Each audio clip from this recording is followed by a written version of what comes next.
I just want to start with this basic question. When I was in college in the early 2000s, there was this theory that had emerged, which was like kind of peak oil. We are going to run out of oil, and the world needs to prepare for that. That's right. Was it just fracking that we learned, or different extraction methods? What turned that theory on its head? Technology, fracking's part of that for sure, absolutely. Particularly here in the United States, totally turned around the fortunes of the United States oil industry, and you could argue the US economy. But also, oil companies got good at extracting oil far, far below the sea. At deep out, drilling miles beneath the beneath the sea, beneath the ocean, in a way that was unforeseeable.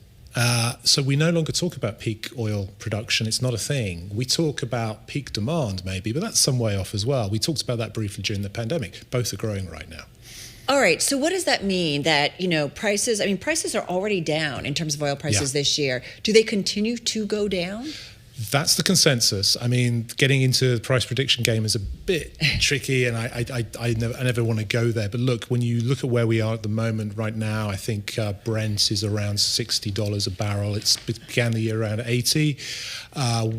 As our story today says, people are talking about prices in the 50s next year, possibly even low. We could see that, and it could go down there. Great for when we're filling up our cars at the gas station. Still feels a little pricey when I fill Does up. it? A little bit. You got to go to the not fancy gas stations. But compared to where we've been in the past few years, I mean, this is so much lower. That's true.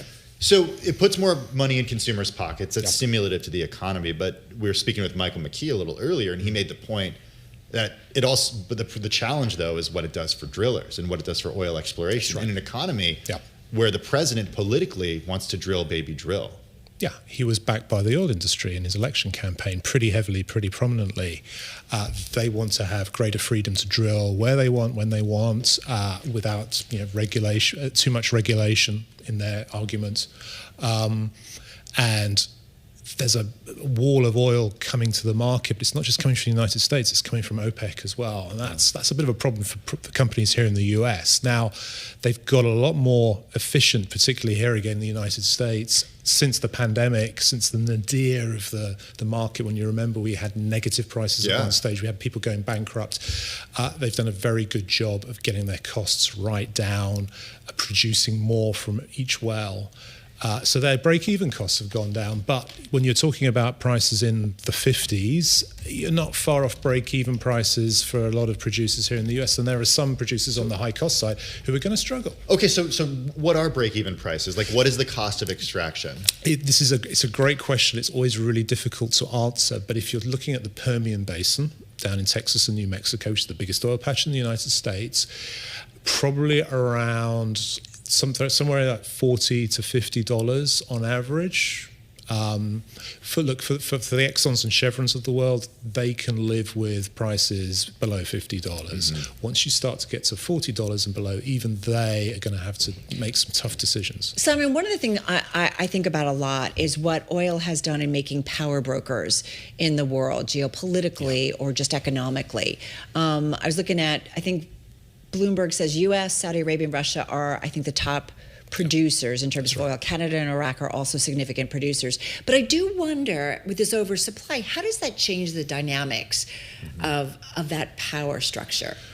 Well, the U.S. has made this big comeback. So with the fracking revolution, the U.S. went from a net importer. That's a big deal, right? It's a big deal. Yeah. It really is a foreign sort of policy tool that wasn't really there like a generation ago. And you can see that now with the Trump administration. It's not just oil, but remember gas as well. They talk about exporting LNG and how that changes the relationship with Europe. Europe is much more reliant on American energy than it used to be.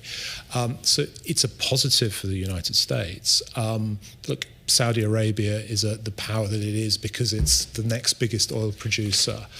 It produces oil far more cheaply than anyone else. Its costs are way, way lower than what I was Meaning the cost of extraction. Cost of extraction, So yes. how low could...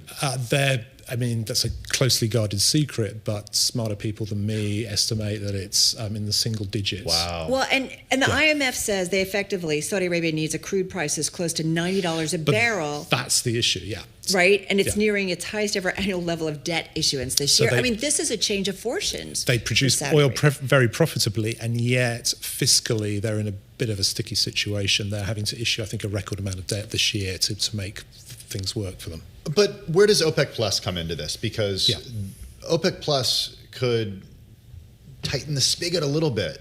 They could reduce supply, and they maybe they will. Look, they've been steadily increasing, and that would bring prices up. It would, but then it's they're a group of, they have to find consensus. What's been going on this year, in large part, is a grab for market share, and this is one of the big games going on behind the scenes. Is US shale has been tremendously successful, especially post-pandemic. Yeah.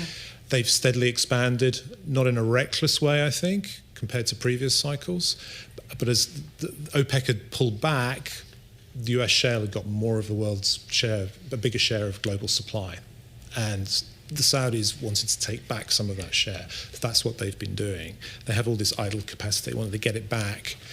But I mean, yes, if prices continue sliding, if the global economy shows signs of weakness, maybe they'll have to take the opposite to what they've done this year. What do you think is the net takeaway of this story and the oversupply? I mean, quite a change from where we were.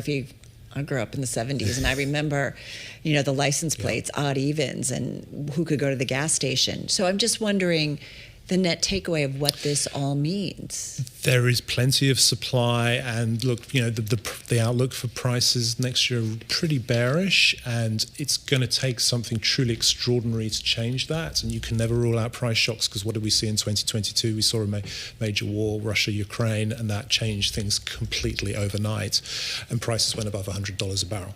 So, God forbid something like that happens again. But that is that's the main takeaway from the story. There's plenty of supply next year, and it's unlikely to change in the short to medium term.